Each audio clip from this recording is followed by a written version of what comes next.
하나님 아버지 감사합니다. 오늘도 귀한 날 허락하시고 하나님 앞에 나오게 하시니 감사합니다. 우리 모든 사람이 각 사람이 한 사람도 빠짐없이 주님께 가까이 나아가는 시간 되기를 원합니다. Please God help us to let us draw near to you through this worship. 하나님 이 시간에 또 우리가 적지만 하나님께서 주신 은혜 가운데에 하나님 아버지와 적은 물질을 주님 앞에 드립니다. 하나님 그 물질을 받으시고 하나님 축복하시고 영혼들을 구원하고 영혼들을 세우는데 귀하게 사용하여 주옵소서. 이 시간 주의 말씀 듣기를 원합니다. 우리가 귀 있는 자가 되기를 원합니다. 들을 수 있는 귀가 있기를 원합니다. 주님이 말씀하실 때, 성령님이 말씀하실 때 그 말씀이 나에게 주시는 말씀으로 받게 하시고 내 삶이 변화되어지는 놀라운 은혜와 역사를 체험하게 도와주옵소서. 예수님 이름으로 기도드렸습니다. 아멘. 반갑습니다. 우리 다시 한번 옆에 분들 뒤에 분들 보시면서 인사하실 텐데 한국 갔다 오신 분도 계시고요. 오래간만에 나오신 분들 계세요. 서로 반갑게 축복하며 인사합니다. 오늘 많이 은혜 받으세요. 환영합니다. 축복합니다. 사랑합니다. 감사합니다. 자, 오늘 우리 함께 말씀 나눌 텐데 시편 37편 말씀입니다. 시편 37편 23절부터 우리 29절까지 말씀 보겠습니다. 시편 37편 23절부터 29절까지 말씀입니다. 제가 한 절 읽고 여러분들이 한 절 읽으시고 그렇게 교독합니다. 여호와께서 사람의 걸음을 정하시고 그의 길을 기뻐하시나니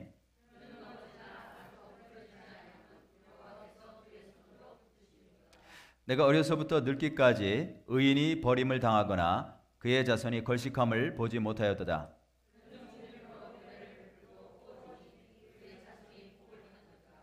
악에서 떠나 선을 행하라. 그리하면 영원히 살리니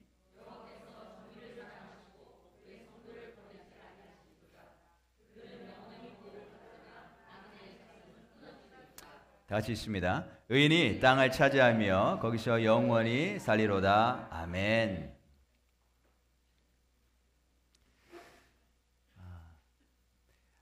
우리가 이렇게 한 걸음 한 걸음 걷는 거를 스텝이라고 합니다. 스텝을 밟는다 그러죠. 그 다음에 또 영어로 이렇게 계단도 이렇게 스텝이라고 합니다. 스텝. 제가 우리 성도님들한테 가려면 날아갈 수가 없어요. 날아갈 수가 없고 이렇게 스텝을 밟고 이렇게 내려가야 되죠. 스텝을 밟아서 이렇게 내려가야 돼요. 스텝이 없이는 갈 수가 없어요. 그렇죠? 이렇게 올라갈 때도 스텝을 이렇게 밟아야 됩니다. 제가 저희 아이들 영어나 잉글리시나 매스를 좀 봐줬으면 좋았을 텐데 그렇게 봐주진 못했어요. 비록 봐주진 못했지만 그 영어 그리고 매스가 굉장히 중요하다는 것을 늘 언제나 강조해서 이야기를 합니다.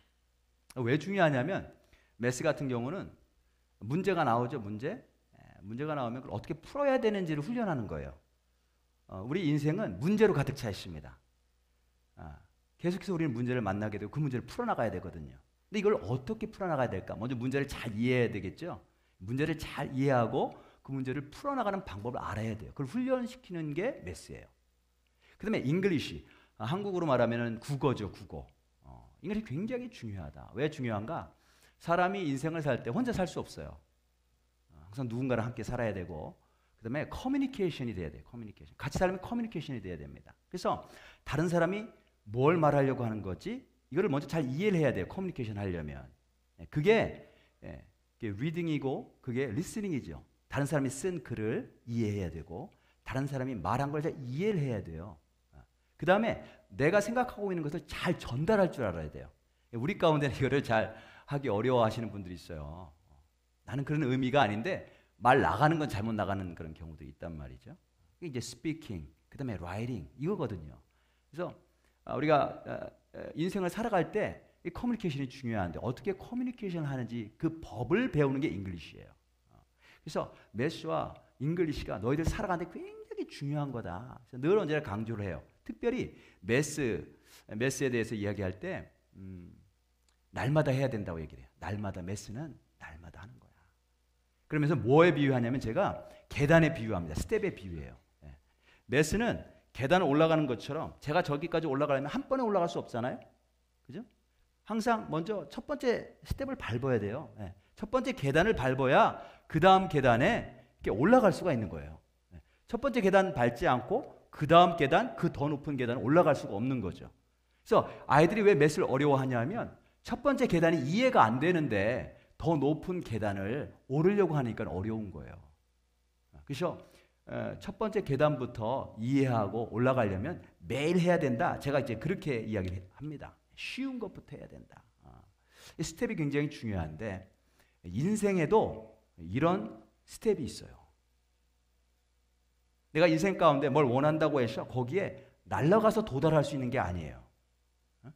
반드시 밟아야 될 스텝이 있어요. 어떤 스텝은 평탄하게 걸어가는 스텝이 있어요. 또 어떤 스텝은 힘들게 올라가야 될 스텝이 있어요. 어떤 스텝은 가다가 나도 모르게 꼬여서 넘어지는 그런 스텝도 있단 말이죠. 어떤 길은 우리가 걸어가기 즐거워하는 길이 있는가 반면 또 어떤 길은 내가 원하지 않는 길도 있어요. 오늘 우리가 함께 시편 37편 23절에서 29절 말씀을 읽었는데 이 시편 이 부분은 성도가 걸어가야 될 인생길에 대해서 굉장히 중요한 내용을 알려주고 있어요. 크게 세 가지 중요한 원칙, 중요한 원리. 우리가 걸어가는 스텝은 어떤 스텝인가, 어떤 길을 걸어가는가 세 가지 알려주고 있는데 그걸 한번 살펴보려고 합니다. 우리 여기 아이 왔는데 그 이어폰 있으면 좋을 것 같아요. 이어폰 갖다 주면은 이해할 수 있을 것 같습니다. 첫 번째, 성도의 길은 안전하다는 거죠. 안전하다. 우리가 걸어가는 스텝은 안전하니까 염려하지 말라 이런 뜻이에요.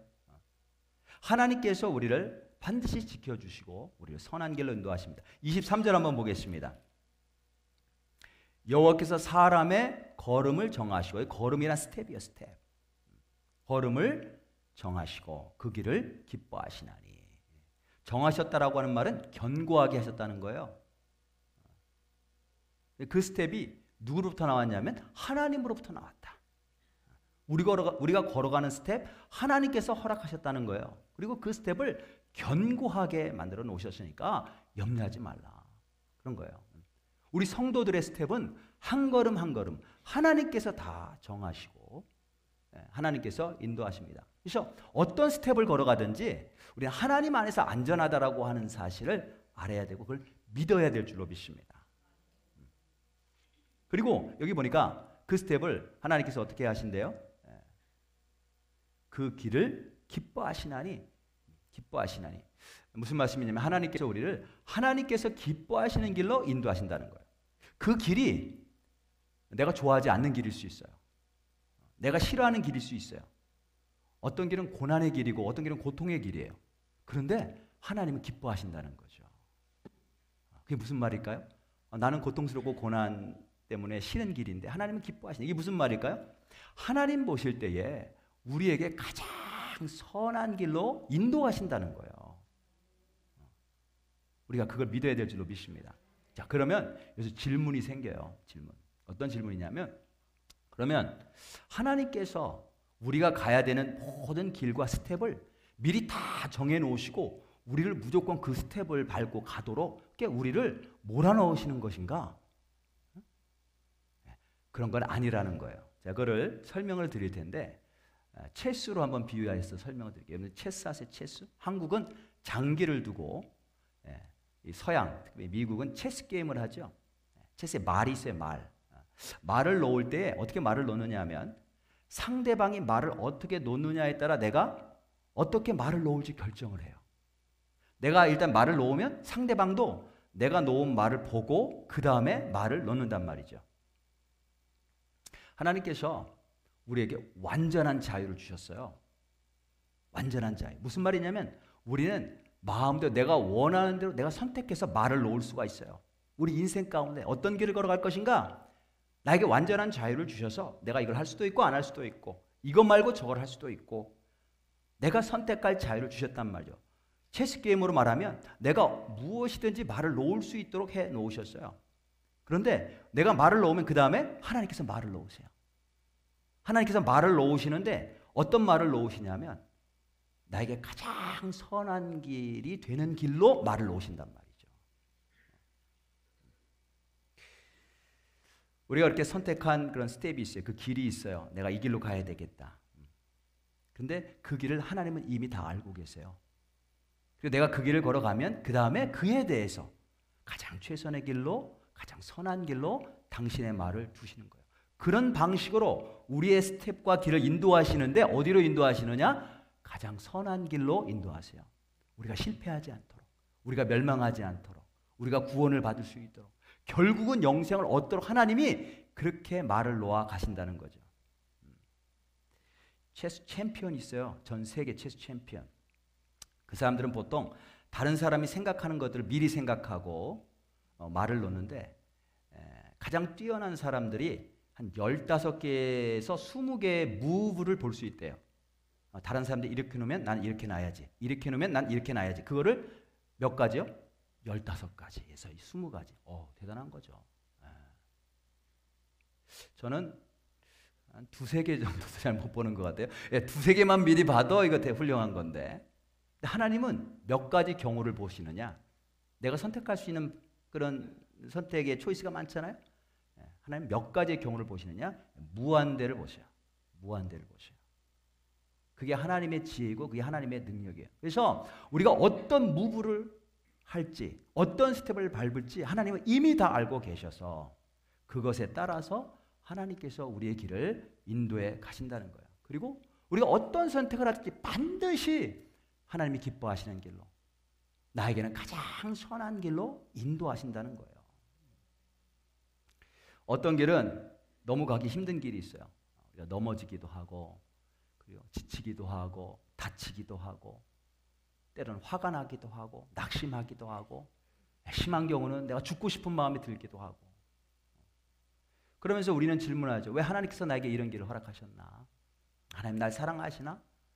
하나님이 진짜 계시나? 하나님이 정말 나에게 관심 갖고 계시나? 이런 의문이 들 때도 있어요. 하나님께서 우리의 길을 인도해 가시는데 하나님께서 우리의 길을 인도하시는 그 길은 언제나 평탄하다고는 말씀하시지 않고 계세요. 24절 한번 보겠습니다. 뭐라고 말씀하시냐면 그는 넘어질 수 있다는 거예요. 그런데 아주 엎드러지지 아니함은, 아주 버림받거나 내던져지지 아니함은 여호와께서 그의 손으로 붙드심이로다. 우리가 넘어질 수 있죠. 실패할 수 있어요. 크게 낙심할 수 있고 절망할 수 있단 말이죠. 근데 하나님은 우리를 포기하시지 않고 버리시거나 실패하시는 일이 결코 없으시다는 거죠. 반드시 붙잡아 주신다는 거예요. 나에게 그런 어려움을 허락하시는 이유는 무엇인가 하면 우리를 위해 반드시 필요한 스텝이기 때문에 그래요. 저기서 여기까지 올라오려면 그 스텝을 밟아야 되는 거예요. 나에게 필요한 스텝이기 때문에 허락하시는 거예요. 1층에서 2층 올라갈 때 한꺼번에 점프해서 올라갈 수는 없어요. 스텝을 밟아야 올라가는 거죠. 나를 버리시는 게 아니에요. 나를 미워하시는 것도 아니에요. 나는 이해하지 못할지라도 하나님 보실 때는 반드시 필요한 거예요. 우리의 선을 위해서. 우리가 이 믿음을 가질 때에 어떤 상황을 만날지라도 하나님을 의지하고 통과할 수 있을 줄로 믿습니다. 이 길이 너무 길어서 변화될 것 같아 보이지 않고 지칠 때가 있어요. 하나님 그거 다 알고 계세요. 근데 그 과정이 나에게 반드시 필요한 것이기 때문에 나에게 허락하셨다. 이 믿음을 가질 때 인내와 믿음으로 감사함으로 통과할 수 있단 말이죠. 그런 믿음이 저와 여러분들의 있길 주님의 이름으로 축복합니다. 자, 첫 번째 우리가 걸어가는 인생의 스텝, 인생의 길이 있는데 3가지 중요한 원리를 말씀하고 있어요. 첫 번째 뭐냐면 하나님이 반드시 우리의 길을 지키시고 그 길을 선하게 결국은 인도하실 것이다 라고 하는 거죠. 두 번째는 그러면 어떤 사람의 길을 그렇게 지켜주시고 인도해 주시는가? 23절 다시 한번 보면 여호와께서 사람의 걸음을 정하시고 그 길을 기뻐하시나니, 그 사람이 누구냐는 거죠. 그 사람, 모든 사람이 아니에요. 모든 사람이 아니다. 25절을 보면 내가 어려서부터 늙기까지 의인이 버림을 당하거나 그의 자손이 거식함을 보지 못하였다. 지금 누구에 대해서 말씀하고 있어요? 의인. 하나님께서는 아무나 다 그 길을 지켜주시고 안전을 보장해 주시는 것은 아니세요. 그 걸음을 정하시고 붙잡아 주시는 사람이 있어요. 그 사람이 누구냐? 의인이라고 표현하고 있어요. 의인. 그럼 의인은 누구냐? 의인이 누굴까요? 그 의인의 걸음을 정하시고 붙잡아 주신다는 거죠. 하나님이 기뻐하시는 길로 인도하신다는 거예요. 그 의인이 누굴까요? 항상 답은 성경에서 찾아야 돼요. 26절에 나옵니다. 26절. 그는 종일토록 은혜를 베풀고 꾸어주니 그의 자손이 복을 받는도다. 의인이 누구냐? 항상 은혜를 베풀고 나누는 사람. 은혜를 베풀고 나누는 사람이 있고 맨날 먹기만 하는 사람이 있어요. 자, 1차적으로 의인은 어떤 사람이냐? 본문에 보니까 물질을 풍성하게 나누어 주는 사람으로 우리가 해석할 수 있어요. 위에 오늘 읽지는 않았지만 21절 한번 보시면 이런 말씀이 있죠. 악인은 꾸고 갚지 아니하나. 야, 꿨는데 갚지 않대. 아직 갚지 않으신 분들, 빨리 갚으시길 바라겠습니다. 악인은 꾸고 갚지 않는데요. 왜 안 갚아요? 자기 거라고 생각해. 저도 받아야 될 게 있는데 지금 못 받은 게 있어요. 하나님께서 생각나게 하시기를. 반면에 의인은 은혜를 베풀고 주는도다. 은혜를 베풀어요. 왜 은혜를 베풀고 주냐면 성경적으로 보면 이게 내 것이 아니라 하나님의 것이라고 생각하기 때문에 베풀어요. 하나님께서 나에게 물질을 주신 이유? 왜 나에게 물질을 주셨느냐? 하나님께서 맡겨주신 거예요. 누군가에게 베풀어 주라고 나누어 주라고 맡겨주셨다. 이렇게 생각하기 때문에 베풀고 나누는 거예요. 나에게 있는 물질은 하나님의 것. 때로는 하나님께서 그거 다른 사람에게 줘. 이렇게 말씀하실 때 이게 내 거가 아니구나. 저 사람 거구나. 하나님 저 사람에게 주라고 주신 거구나 라고 생각하고 나눠주는 거예요. 그런 사람을 말해요. 하나님을 경외하는 사람. 하나님이 주인인 것을 인정하는 사람. 하나님이 말씀하실 때 순종하는 사람. 그 사람을 말해요. 그래서 가난하지만 부유한 사람이 있고 부자이지만 가난한 사람이 있어요. 그 차이는 무엇에 있느냐? 이게 하나님의 것이냐 아니냐. 그것을 아느냐 모르느냐에 달려있어요. 여기 하나님께서 주신 은혜를 나눈다고 할 때 물질뿐만이 아니라 하나님께서 주신 모든 은혜를 다 포함합니다. 사실 물질보다 더 중요한 것은 무엇이냐면 하나님께서 우리에게 주신 구원의 은혜예요. 놀라운 구원의 은혜가 있어요. 그건 돈으로도 주고 살 수 없는, 이 세상 어디에서도 얻을 수 없는 그 놀라운 구원과 영생의 은총을 우리에게 주셨단 말이죠. 그것을 증거하고 나누는 사람을 말합니다. 그런 마음이 저와 여러분들에게 있기를 원해요. 제가 지난주에 그 한인회 회장님과 만나서 함께 이야기를 나눴어요. 새로 이번에 한인회 회장님으로 선출되신 분이 계신데 함께 만나서 식사를 나누면서 얘기를 했습니다. 제가 이렇게 이분 이야기를 들어보니까 이분 안에 한 두 가지가 있었어요. 제가 참 감명을 받았는데, 첫 번째는 사람에 대한 애정이 있어요. 사람을 사랑하는 마음이 있더라고요. 그다음에 또 두 번째는 뭐냐면 도움이 필요한 사람을 돕고 싶어하는 열정이 있어요. 그러면서 뭐라고 얘기를 하냐면 본인은 하나님으로부터 받은 복이 굉장히 많은데 이 복을 나눠주고 싶다는 거예요. 그리고 내가 만난 하나님, 내가 아는 그 하나님을 알게 하고 싶고, 그 하나님부터 내가 복을 받은 것처럼 다른 사람도 그 하나님을 만나서 하나님으로부터 복을 받기를 원한다는 거예요. 그 일을 하고 싶은데 한인회는 종교기관이 아니잖아요. 그러니까 이게 제한이 있다는 거죠. 한인회에서 같이 일하는 사람들도 굉장히 다양해서 종교가 다 달라요. 어떤 분들은 무교야, 종교가 없어. 그러니까 종교적인 어떤 의미를 담는 것에 대해서 반대를 하는 사람들도 있다는 거예요. 그러니까 저를 만나서 뭘 부탁을 하시냐면 목사님들과 교회가 한인회가 이런 행사를 할 때 함께 해주시면서 그 일을 해달라는, 그 일을 하나님을 증거하고 이 사람들이 하나님을 알고 그래서 하나님으로부터 복을 받을 수 있도록 나는 그 일을 하는데 제한이 있지만 목사님들과 교회는 그 일을 좀 해달라고 저에게 부탁을 하는 거예요. 제가 내년도에 그 교회협의회 회장이 돼요. 금년에 이제 총무로 섬겼고 내년도에 회장이 되는데 이거는 목사님들마다 돌아가면서 하는 거예요. 돌아가면서. 이건 투표도 안 해. 그냥 순서에 맞춰서 제 차례가 된 거예요. 이제 그분과 이야기를 하면서 제가 그런 생각을 했어요. 아, 우리 교회도 가능하면 한인의 행사에 참여해서 거기 모인 사람들, 예수님을 알지 못하는 사람들에게 그냥 우리가 섬김을 통해서 하나님이 얼마나 선하신 분이신지, 하나님의 은혜가 얼마나 풍성하신 분이신지 이렇게 나누는 거죠. 간접적으로 또 직접적으로 이렇게 하나님을 증거하는 기회를 가지면 좋겠다. 이런 생각을 했어요. 그래서 한인회 회장님하고 서로 축복해주면서 기도하면서 최선을 다해 서로 협력하자, 이런 이야기를 나눴어요. 본문의 의인이 누구냐? 내가 받은 복, 하나님이 주신 거라고 생각하는 사람이에요. 그게 의인이에요. 그러니까 항상 우리는 어떤 단어의 의미를 결정할 때 세상적으로 생각하는 그런 의미, 또 내가 생각하는 의미가 아니라 성경에서 찾아야 되는 거예요. 성경에서 이 본문에서 의인이 누구라고 말씀하시느냐? 하나님이 주신 은혜가 있는데 그를 베풀고 나누는 사람이 의인이라는 거죠. 하나님이 왜 나에게 복을 주셨어요? 다른 사람과 나누라고. 그렇게 나누는 사람을 의인이라고 이야기를 하고 있고, 하나님 보시기에 옳다, 이런 거죠. 의인이란 뭐냐면 righteous person이에요. righteous, right. 하나님 앞에 옳다라는 거거든요. 누가 하나님 앞에 옳은가? 내가 가진 복 하나님이 주신 거야. 내게 아니야. 이걸 알고 나누는 사람. 교회 와서도 자꾸 나누시는 분이 있고 내 거를 챙기시는 분들이 있어.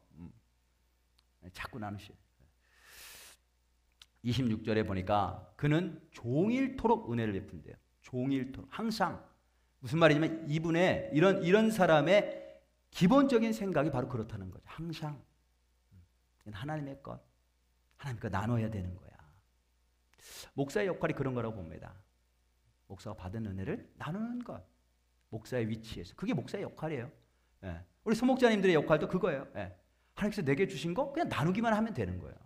내가 받은 은혜 나누면 되는 거죠. 우리 성도의 역할이 다 그런 건 줄로 믿습니다. 우리는 하나님으로부터 너무나 큰 은혜와 복을 받은 사람들이에요. 그러니까 무엇을 하든지 간에 그 받은 은혜를 나눌 생각을 해야 되는 거죠. 난 이 놀라운 은혜를 받았어? 함께 나누기를 원해. 이런 삶을 사는 사람들의 길을 하나님이 기뻐하시고 굳건하게 하시고 지켜주신다는 거예요. 하나님의 은혜를 나눈다고 해서 그 길이 언제나 평탄한 것은 아닙니다. 넘어질 수 있고 억울한 일을 당할 수도 있고 실패처럼 보일 수도 있고 큰 고난을 겪을 수도 있어요. 근데 분명한 것은 하나님께서 그분의 전능하신 손으로 그런 사람들을 붙잡고 계신다는 거죠. 저와 여러분들이 그런 귀한 하나님께서 기억하시고 붙잡으시는 의인으로서의 삶을 꼭 살아나가실 수 있길 주님의 이름으로 축복합니다. 자, 오늘 우리가 인생에 걸어가는 스텝이 있어요. 걸어가는 길이 있어요. 그 길에 대한 중요한 원리 3가지. 첫 번째는 하나님께서 성도의 그 스텝을 반드시 지켜주신다. 선한 길로 인도하신다. 두 번째는 그럼 누가 성도냐? 누가 의인이냐? 누가 하나님이 기뻐하시는 사람이냐? 하나님이 주신 은혜를 알고 그 은혜를 나누는 사람이다. 마지막 3번째. 그러면 그렇게 하나님의 은혜를 나누는 사람들에게 어떤 유익이 있느냐? 좀 더 구체적으로. 어떤 유익이 있느냐? 첫 번째는 지금까지 제가 말씀드렸지만 이 땅에서 하나님께서 보호하세요. 그의 길을 반드시 지키시고 보호하신다. 이 땅에서. 두 번째는 뭘 말씀하고 계시냐면 본문에 보니까 그의 자손이 복을 받는데요. 그의 자손이 복을 받는다. 우리의 자녀들이 복을 받는다. 25절 보면요.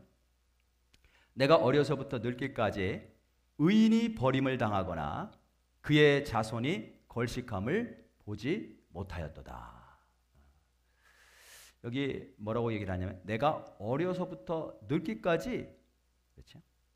지금 다윗이 이 시를 썼는데 자기가 보고 확인했다는 거예요. 자기가 경험했대요. 어려서부터 노인이 되어 늙기까지 쭉 봐와 보니까 이거 분명하다. 분명히 확인했다. 이렇게 얘기하는 거죠. 하나님의 은혜를 증거하고 나누는 삶을 사는 사람은 자기만 복을 받는 게 아니고 그 자녀도 복을 받는다는 거죠. 제가 그걸 분명하게 봤다는 거예요. 성경은 계속해서 자손의 축복을 말씀하고 계세요.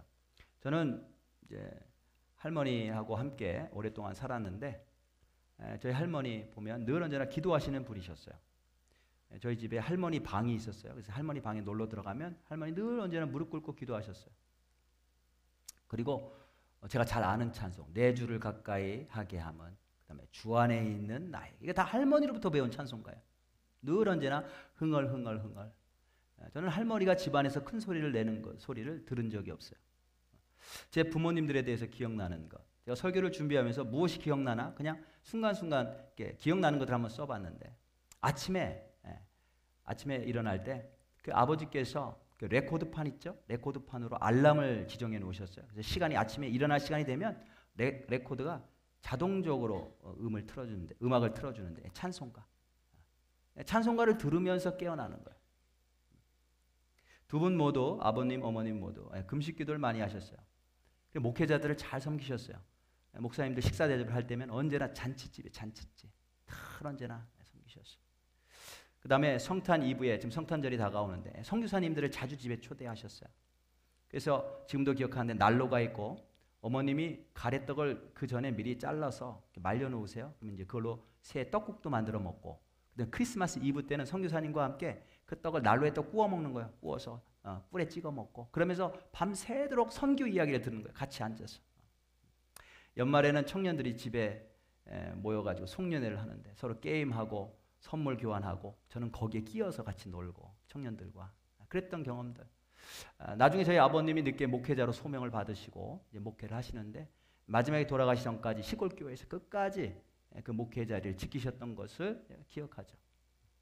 근데 놀라운 건 뭐냐면 제가 인생을 살면서 그분들이 그렇게 주님을 위해 섬기고 헌신하고 수고하셨던 그런 것들에 대해서 그 보상을 제가 받는다고 느낀다는 거예요. 내가 왜 이렇게 잘 되지? 내가 왜 이런 은혜를 받지? 생각해보면 부모님들이 주님을 헌신하며 섬겼던 게 결코 헛되지 않았다라고 하는 것을 나에게 알려주세요. 그런 생각을 갖게 하시는 거예요. 힘든 일이 없다는 말이 아니죠. 힘든 일이 있어요. 그런데 아무리 힘들고 괴로운 일이 있어도 결국은 그 안에 놀라운 하나님의 은혜가 있다는 걸 깨달아 알아요. 그래서 저는 한 번도 하나님을 원망한 적이 없어요. 아무리 힘들어도. 그 안에 하나님의 은혜가 있다는 걸 깨닫게 하셔. 그리고 감사하게 하시는 거예요. 우리가 하나님의 뜻을 따라 길을 걸어갈 때 결코 헛되지 않습니다. 그냥 나에게만 복을 주시는 게 아니고 하나님께서 그것이 자녀에게까지 연장되어 흘러가고 쌓인다는 것을 성경은 계속해서 말씀하고 계셔요. 그리고 그를 저는 개인적으로 경험했어요. 여기 다윗도 경험했죠. 다윗도 내가 어려서부터 늙기까지 의인이 버림을 당하거나 그의 자손이 거식함을 보지 못했다. 그는 종일토록 은혜를 베풀고 꾸어주니 그의 자손이 복을 받는도다. 다윗도 복을 경험했어요. 저도 경험했어요. 그래서 우리가 주께서 주신 은혜를 알고 그래서 베풀고 나누는 삶을 살 때 어떤 은혜가 있느냐? 하나님께서 우리가 이 땅 사는 동안에 우리의 길을 반드시 지켜주세요. 두 번째, 자손이 복을 받게 하세요. 세 번째, 마지막으로 영원한 땅을 소유하며 누리게 하세요. 영생을 얻게 하세요. 천국의 그런 축복을 허락해 주세요. 제가 부모들이 신앙생활 잘하면 자손이 복을 받는다 이런 이야기를 할 때 믿음의 부모를 두지 못한 분들은 속상할 수 있어요. 나는 그런 복이 없나? 나의 부모님들은 믿지 않았는데 그래서 내가 복을 받지 못하나? 네, 우리가 기억해야 될 게 있어요. 성도는 누구나 아무리 훌륭한 신앙의 부모를 둔 사람이 복을 받는다 할지라도 성도는 누구나 그런 사람들이 따라올 수 없는 어마어마한 복을 누구나 다 받게 된다는 사실을 기억해야 될 줄로 믿습니다. 제가 그것을 증명할게요. 오늘 말씀을 통해서. 비록 나의 부모는 신앙이 없어서 나를 위해 쌓아놓은 그런 것이 없을지라도 그것과는 상관없이 그것과는 비교할 수 없는 놀라운 복을 하나님께서 나에게 이미 부어주셨다. 25절 한번 보겠습니다. 거기 자손이라고 하는 말이 나와요. 내가 어려서부터 늙기까지 의인이 버림을 당하거나 그의 자손이 걸식함을 보지 못했다. 자손 나오죠. 26절에 자손이 또 나오는데요. 그는 종일토록 은혜를 베풀고 꾸어주니 그의 자손이 복을 받는도다. 자손. 이 자손이 히브리어로는 씨앗이라는 단어를 썼어요. 시드. 영어는 시드. 씨앗. 그러니까 의인의 자손이라고 하는 말을 다른 말로 뭐라고 우리가 말할 수 있어요? 의인의 씨앗. 의인의 씨앗. 자손을 히브리적인 사고 방식에서는 무엇으로 이해하냐면 씨앗으로 이해하는 거예요. 씨앗. 아, 내 자식은 나의 씨앗이구나. 씨앗. 부모가 사과 열매면 자녀는 뭐예요? 사과 씨앗이라는 거예요. 사과 씨앗은 어디 있어요? 사과 안에 있어요. 사과 안에 있는 사과 씨앗은 당연히 반드시 사과가 되게 되어 있죠. 성경은 이 사과 씨앗을 볼 때에 뭘로 봐요? 이미 사과로 보는 거예요. 그 뜻이에요. 다시 한번요. 부모가 포도 열매라면 자녀는 뭐예요? 포도 씨앗이에요. 이 포도 씨앗은 어디 있어요? 포도 열매 안에 있죠. 이 포도 씨앗은 포도 열매 안에 있지만 반드시 결국은 뭐가 돼요? 포도 열매가 될 거예요. 그래서 성경은 포도 씨앗을 볼 때 그를 뭐로 봐요? 포도로 보는 거예요. 포도로 본다. 자, 의인의 씨앗이란 의인의 씨앗. 의인의 씨앗이 있고요. 악인의 씨앗이 있어요. 28절에 보니까 여호와께서 정의를 사랑하시고 그의 성도를 버리지 아니하심이로다. 그들은 영원히 보호를 받으나 악인의 자손은 끊어지리로다. 여기 악인의 자손, 씨앗이요. 악인의 씨앗이 있고 의인의 씨앗이 있어요. 진정한 의인은 누구일까요? 진정한 의인은 한 분밖에 없어요. 예수 그리스도. 성경은 진정한 의인, 유일한 의인, 참된 의인, 예수 그리스도 안에, 그분 안에 누군가 있다고 말씀하세요. 예수님 안에 누가 있다? 누가 있어요? 씨앗이 있단 말이에요. 씨앗. 지금까지 했잖아요. 몽롱하시나요? 예수님 안에 누군가 있다는 거예요. 예수의 자손이 있다는 거예요. 예수님 안에 씨앗이 있다. 로마서 8장 1절에 그러므로 누구든지 그리스도 예수 안에 있는 자는 됐죠? 그리스도 예수 안에 있는 자는 결코 정죄함이 없다. 여러분 우리는 죄가 있어요. 죄가 있어요. 근데 어떻게 죄가 없다고 말할 수 있어요? 죄 없으신 예수 그리스도 안에 있으면 그분을 따라 죄 없는 자로 여김을 받는 복을 누린다는 거죠. 그리스도 안에 있으면 씨가 사과 안에 있으면 그를 사과로 보는 거예요. 사과의 자손으로 보는 거예요. 자녀로 보는 거예요. 마찬가지로 우리가 그리스도 안에 있으면 우리는 비록 죄를 짓고 사는 죄인이지만 믿음으로 그리스도 안에 있으면 하나님께서 보실 때 죄 없는 자로 여김을 쳐주신다는 거죠. 여겨주신다는 거죠. 갈라디아서 3장 26절에 또 이런 말씀이 있어요. 너희가 다 믿음으로 말미암아 그리스도 예수 안에서 하나님의 아들이 되었으니. 그리스도 안에 있을 때, 예수 안에 있을 때 우리가 하나님의 아들이 됐다는 거예요. 우리가 어떻게 하나님의 아들이 돼요? 예수 안에 있으면, 예수 그리스도 안에 있으면, 예수님께서 하나님의 아들이시기 때문에 우리도 예수님 안에 있으면 우리도 하나님의 아들로 쳐주신다는 거죠. 그렇게 봐주신다는 거예요. 사과씨가 사과 안에 있으면 그건 사과가 되는 거예요. 마찬가지로. 그래서 성경은 그 자손이라고 하는 말을 쓸 때에 씨드라고 하는 말을 써요. 씨드, 씨앗, 그 안에 있는 것. 아직 사과가 되진 않았어요. 근데 사과가 될 것으로 여기 이렇게 사과가 된다고 보는 거죠. 그렇게 사과가 되죠. 그죠? 우리가 예수님 안에 있으면 예수님의 자손이 되어서 그분의 씨앗이 되어서 거룩한 성도라 불림받고 의인이라 불림받고 결국은 예수님처럼 거룩한 자가 되는 거예요. 의인처럼 되어가는 줄로 믿습니다. 그래서 우리가 내 부모가 아무리 신앙이 없어도 우리가 낙심하지 말 것은 우리가 예수 그리스도 안에 있는 하나님의 자녀이기 때문인 줄로 믿습니다. 예수님이 받으시는 복을 우리도 똑같이 받아요. 그 부모가 열심히 주를 섬겨, 열심히 베풀어요. 그랬더니 그 자손이 복을 받는다 하잖아요. 왜 그걸 보여주시고 그걸 자꾸 증명해 주세요? 우리가 예수 그리스도 안에 있으면, 씨앗으로 그의 자손으로 그 안에 있으면 예수님이 받을 복을 우리도 받는다라고 하는 것을 알려주시는 거예요. 그걸 증거해 주시는 거예요. 그게 더 큰 진리인 줄로 믿습니다. 가장 큰 복이 뭐냐면 영생이고 천국이에요. 그걸 우리가 어떻게 얻을 수 있겠어요? 우리의 부모가 아무리 선한 일을 많이 행한다고 해도 우리가 어떻게 영생을 얻고 천국을 얻을 수 있겠어요? 그 영생과 천국의 복을 얻을 수 있는 이유는 뭐냐면 우리가 예수 그리스도 안에 있을 때, 그분의 씨앗으로 있을 때, 지금은 비록 예수님처럼 그렇게 거룩하고 아름다운 모습을 갖고 있지는 않지만 믿음으로 그분 안에 거할 때에 결국은 우리가 자라나서 예수님처럼 거룩한 자, 주님이 기뻐하시는 의인으로서 나타나게 될 줄로 믿습니다. 우리는 이 놀라운 은혜를 받은 성도예요. 다윗은 예수님이 오시기 이전이지만 성령 충만한 가운데 그걸 봤어요.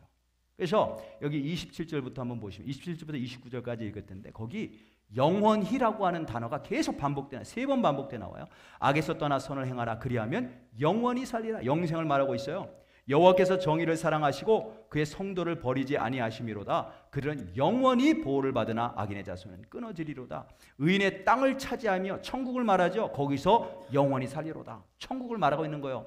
지금 어떻게 영원히 살 수 있는 땅이 있겠어요? 근데 다윗이 성령 안에서 그걸 보고 있는 거예요. 그리스도 안에서 누릴 우리의 축복. 야, 의롭게 살았더니 그의 씨앗이 하나님부터 복을 받더라. 동일한 은혜로, 동일한 원리로 우리가 그리스도 안에서 믿음으로 살 때에, 주님을 바라보면서 받은 은혜를 나누며 살 때에 우리도 동일하게 예수 그리스도께서 받은 놀라운 은혜를 우리도 받아 감당하는 그런 복된 성도가 될 줄로 믿습니다. 이런 놀라운 은혜를 받은 성도인 우리가 당연히 그 은혜를 나누고 기쁨으로 증가하는 삶이 마땅하지 않은가요?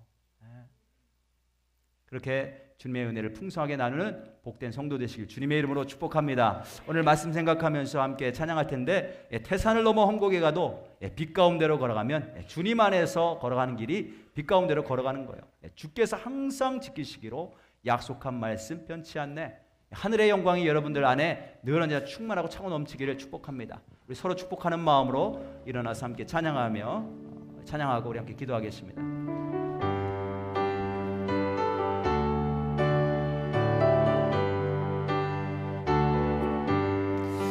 태산을 넘어 험곡에 가도 빛 가운데로 걸어가면 주께서 항상 지키시기로 약속한 말씀 변치 않네. 하늘의 영광 하늘의 영광 나의 맘속에 차고도 넘쳐 할렐루야를 힘차게 불러 영원히 주를 찬양하리. 깜깜한 밤에 다닐지라도 주께서 나의 길 되시고 나에게 밝은 빛이 되시니 길 잃어버릴 염려 없네. 하늘의 영광 하늘의 영광 나의 맘속에 차고도 넘쳐 할렐루야를 힘차게 불러 영원히 주를 찬양하리. 광명한 그 빛 마음에 받아 찬란한 천국 바라보고 할렐루야를 힘차게 불러 날마다 빛에 걸어가리.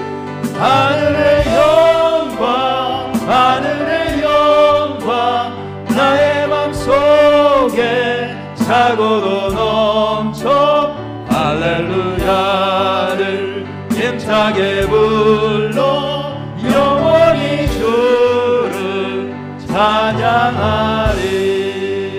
아멘. 오늘 말씀 생각하면서 함께 좀 통성으로 기도했으면 좋겠습니다. 가장 먼저 우리 하나님의 놀라운 은혜를 받은 사람입니다. 예수 그리스도 안에 있을 때에 예수님께서 누리실 그 놀라운 영광과 그 찬란한 복들을 우리와 함께 나눠주시겠다고 약속하셨습니다. 그 약속의 말씀을 믿기를 원합니다. 그래서 주님 안에 주님 머무는 삶을 살게 하시옵소서. 그리고 주께 받은 이 놀라운 은혜를 나누는 삶을 살기를 원합니다. 세상에 있는 조직인 한인회 회장님조차도 내가 받은 복이 너무 많아서 이걸 나누기를 원한다. 내 일을 통해서 이 길을 하기를 원한다. 안타깝게 그렇게 이야기를 하는 모습을 보는데, 하나님, 우리가 날마다 삶 가운데에서 주님이 주시는 은혜를 기억하고 이것을 풍성하게 나누는, 그래서 하나님을 증거하기를 원하고 내가 받은 하나님의 복 그 사람도 받기를 원하는 마음으로 우리가 충만하게 채워지기를 원합니다. 우리 자녀들을 축복하기를 원합니다. 하나님, 내가 우리 자녀들을 어떻게 책임지고 우리 자녀들이 어떻게 복된 그런 삶을 살 수 있도록 어떻게 도와줄 수 있을까요? 내가 먼저 주님께서 주신 은혜를 풍성하게 나눌 때에 하나님이 우리의 자녀는 책임져 주신다고 약속하셨습니다. 그 약속의 말씀을 붙잡고 오늘도 나아갈 수 있도록 도와주옵소서. 우리가 어떤 길을 가든지 염려하지 않게 하시고 두려워하지 않게 하시고 불안하지 않게 하시고 절망하지 않게 하여 주옵소서. 우리의 발걸음을 붙잡고 계시는 분은 하나님이신 줄로 믿습니다. 하나님, 그분을 믿는 믿음으로 오늘도 주님 찬양하고 할렐루야를 외치며 나갈 수 있는 믿음으로 세워주옵소서. 우리 주여 크게 한번 부르고 통성으로 함께 기도하도록 하겠습니다. 주여, 하나님 아버지 감사합니다. 오늘도 하나님께서 우리를 불러주시고 주님 앞에 나오게 하시니 감사합니다. 성도의 발걸음, 주님의 아버지 의인의 발걸음, 예수 그리스도 안에 있는 사람들의 발걸음을 하나님이 반드시 지켜주시고 보호하신다고 약속하셨습니다. 하나님, 우리를 어떻게 해서라도 선한 길로 인도하시고 가장 좋은 길로 인도하시는 분이 하나님이신 줄로 믿습니다. 그 하나님을 믿고 의뢰하며 나아갈 수 있도록 하나님 아버지 인도하여 주시옵소서. 무엇보다도 하나님께서 내게 주신 은혜와 그 놀라운 은총을 기억합니다. 하나님, 그 은혜 안에 받은 것으로 감사하고 만족하는 것으로 끝내지 않게 하시고 이 은혜를 흘러넘치게 풍성하게 나눠줄 수 있는 복된 성도 될 수 있도록 인도하여 주옵소서. 하나님, 필요한 사람들이 있습니다. 그 필요한 사람들에게 은혜를 나누며 주님께로 이끄는데 내 한 인생을 사용하여 주옵소서. 우리 자녀들을 축복하시기를 원합니다. 수없이 많은 자녀들이 있습니다. 그 자녀들 또 후손에 후손들이 있을 줄로 믿습니다. 그들을 축복하기를 원합니다. 축복하는 가장 중요한 길, 가장 귀한 길은 하나님 아버지 주님 안에서 주께서 주신 은혜를 나누는 것이, 그것을 하나님 오늘 알게 하셨사. 우리 주님의 말씀대로 살아가는 당신의 복된 성도들 될 수 있도록 도와주옵소서. 하나님 아버지 감사합니다. 오늘도 우리 사랑하시고 이 시간 불러주셔서 주님 안에 거하는 삶을 다시 한번 말씀해 주시니 감사합니다. 주님 말씀대로 늘 언제나 주님 안에 거하는 삶을 살아갈 수 있도록 도와주옵소서. 믿음으로 살아가게 하시고 주님께서 주신 은혜를 잊지 않고 나누라고 주신 것을 기억하면서 늘 증거하고 그 은혜를 함께 나누는 복된 성도 되게 도와주옵소서. May the love of God and grace of Jesus Christ and the fellowship of the Holy Spirit be with you all who is walking in Jesus Christ, who is sharing the abundant blessing that was given to them, who has faith and hope that their eternal inheritance was secured in Jesus Christ from now on forever and ever. Amen.